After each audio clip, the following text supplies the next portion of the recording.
সবাইকে। আজ তো পূর্ণিমা, ভালোই দিন। তা দেখো ঠাকুরঘরটা পুরো সাজিয়েছি। তা আজকের আবার হনুমানজির জন্মতিথি।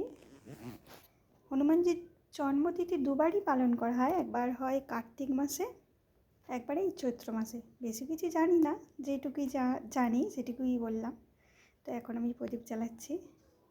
কেমন হয়েছে বলে সবাই সাজানো। জয় শ্রীরাম, जय श्री राम, जय हनुमान।